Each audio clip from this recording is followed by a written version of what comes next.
আসসালামু আলাইকুম। পাওয়ার presents power pack অ্যানালিসিসে সকলকে আমন্ত্রণ। গত এক সপ্তাহ ধরে অনফিল্ডের পর্দায় আমরা কেপ ভার্দেকে নিয়ে বিশ্লেষণ করছিলাম।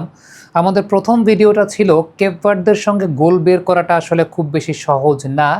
থাম্বনেল শিরোনাম সেটা আপনারা দেখতে পেলেন। এই মুহূর্তে স্ট্যান্ডার্ড প্রোটোকল অনুযায়ী আপনাদেরকে দেখালাম এবং লিওনেল মেসির যে আসলে গোল বের করতে হবে সেটা নিয়েও আমরা লাস্ট দুদিন ধরেও অ্যানালাইসিস করছিলাম, কারণ কেপ ভার্দে বেশ ফ্রাস্ট্রেটিং ফুটবল খেলে। আপনারা সেই থাম্বনেল শিরোনামগুলো দেখেছেন এবং সত্যি কথা বলতে আমাদের বাংলাদেশের ফুটবল সমর্থকদের না একটা টাইপ আছে। সেই টাইপটা হচ্ছে নিজের দলের প্রতিপক্ষের ব্যাপারে তাদের সবলতা দুর্বলতা নিয়ে যদি বিশ্লেষণ করি সেক্ষেত্রে তারা আবার মনে করে তাদের দলকে আমি হয়তো বা ছোট করছি। তারা বিশ্লেষণ কিংবা অ্যানালিসিসের মানে আসলে বুঝে না। আমি আসলে পজিটিভ ফিডব্যাক খুব বেশি পাইনি, নেগেটিভ ফিডব্যাকটাই বেশি পেয়েছি যে কেপ ভার্দেকে বিশ্ব চ্যাম্পিয়ন টিম নাকি আর্জেন্টিনার সঙ্গে পেরে যাবে। But the way Cape Verde played এবং আমরা যে অ্যানালাইসিসটা আসলে করেছিলাম কেপ ভার্দের এতগুলো ম্যাচ বিশ্লেষণ করে, আজকে আমার কাছে মনে হয় যে যারা আর্জেন্টিনার সাপোর্টার আছেন বা দেখেছেন তারা খুব ভালো মতোই বলতে পারবেন। দুজন প্লেয়ারের কথা বলবো। ভিজিনিয়া, তিনি 8টা সেভ করেছেন সর্বমোট। এই 8টা সেভের মধ্যে 4টা সেভ তিনি করেছেন মূলত 70 মিনিটের পরে। হ্যাটস অফ টু ভিজিনিয়া। এই ম্যাচের রেজাল্ট যাই হোক না কেন ডেফিনেটলি এই ম্যাচের সেরা খেলোয়াড় ভিজিনিয়া। আরেকজন হচ্ছে লিওনেল মেসি। ম্যান 120 মিনিট খেললেন 39 বছর বয়সে এবং সত্যি কথা বলতে ইম্প্যাক্ট এই ম্যাচে যদি কেউ ক্রিয়েট করে থাকে সেটা লিওনেল মেসি করেছেন। এটা মেসিরই ম্যাচ ছিল সত্যি কথা বলতে এবং মেসি আর্জেন্টিনাকে আসলে বাঁচিয়ে দিয়েছেন। আমি একদম শুরু থেকে যদি শুরু করতে চাই যে এই ম্যাচটাতে আমি যেমন আপনাদেরকে আগের ভিডিওগুলোতে দেখিয়েছি তারা খুব ন্যারো খুব লো ব্লকে খেলে কেপ ভার্দে। এই ম্যাচটাতেও কেপ ভার্দে কিন্তু মূলত শুরু করেছিল একেবারে 4-2-3-1 অথবা কখনো কখনো 4-5-1 এইরকম একটা ফরমেশনও তারা শুরু করেছিল, এইরকম একটা লো ব্লকের, এবং সবাই খুব কাছাকাছি 10-20 মিটারের মধ্যে এর মধ্যে বিরাজ করছিল। এবং ট্রানজিশনে যখন কেপ ভার্দে উঠছিল, আজকে এটা আমার সবচাইতে বেশি অবাক লেগেছে, ট্রানজিশনে যখন তারা উঠছিল সেটা অনেকাংশে 3-1-6 হয়ে যাচ্ছিল। বাট আর্জেন্টিনার ক্ষেত্রে একটা খুব অবাক করা বিষয় যে আর্জেন্টিনা ট্রানজিশনে তারা অ্যাটাক ওইরকম ভালোভাবে করতে পারছিল না। দ্বিতীয়ত কাউন্টার প্রেসিং আর্জেন্টিনা অনেক বেশি মাত্রায় দুর্বল ছিল। তারা প্রথম গোলটা এই কারণেই খেয়েছে। 3 নাম্বার যে বিষয়টা সেটা খুবই গুরুত্বপূর্ণ একটা বিষয় ছিল, সেটা হচ্ছে আর্জেন্টিনা রাইট সাইডটাতে ওভারলোড করার চেষ্টা করছিল এবং সেই জায়গাটাতে মলিনা ছিলেন, রদ্রিগো দি পল ছিলেন, লিওনেল মেসিও সেই জায়গা থেকে নিচে নেমে এসে অনেক নিচে নেমে এসে কিন্তু লিওনেল মেসি সেখানে চেষ্টা করেছিলেন। বাট একেবারে সত্যি কথা যেটা সেটা হচ্ছে তাদের ওই লো ব্লকটাকে কেউই ভাঙতে পারছিলেন না। মানে মাঝখান থেকে আর্জেন্টিনার ডাইনামিক পাসিং আজকে শুরুর দিকে ছিল না, বাট ডান দিক থেকে যেটা মেসি, ডিপল এবং মলিনা তারা 3 জন মিলে চেষ্টা করছিলেন ওই জায়গাটাতে একটা ওভারলোড ক্রিয়েট করার জন্য। তবে প্রবলেমের জায়গা যেটা ছিল আর্জেন্টিনার, যেটা আমরা ম্যাচের আগেও প্রি ম্যাচ বিশ্লেষণে বলেছিলাম যে 2 ফুল ব্যাকের ভূমিকা অনেক গুরুত্বপূর্ণ হতে যাচ্ছে।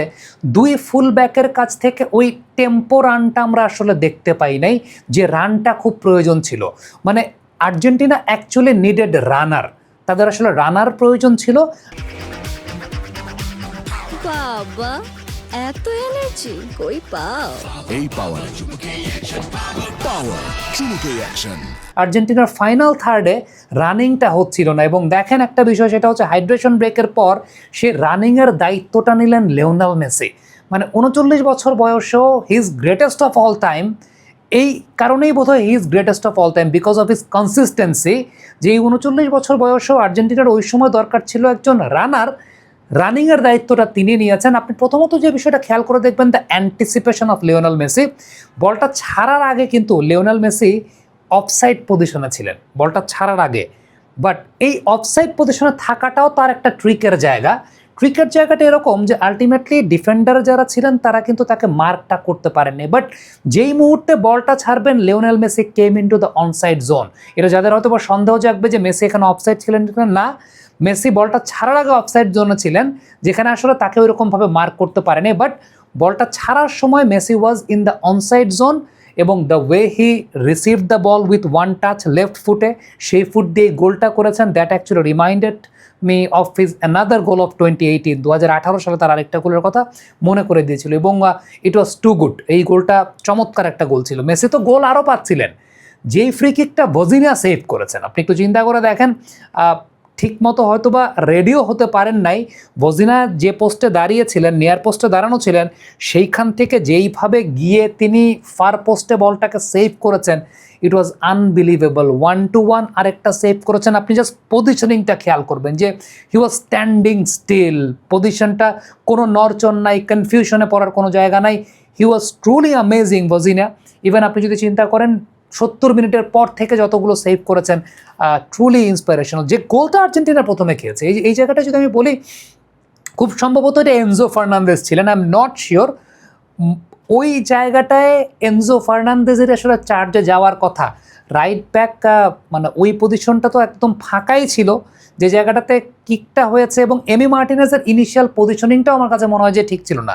এমি মার্টিনেজের ইনিশিয়াল পজিশনিংটাও খুব সম্ভবত এমি মার্টিনেজের মতো ওই লেভেলের একজন গোলকিপার, তিনি দাঁড়িয়েছিলেন আসলে ওই পাশের পোস্টটাতে, মানে যেটা আমি বলছিলাম যে লেফট ব্যাকের কাছাকাছি পোস্টের ওই জায়গাটাতে ছিলেন না।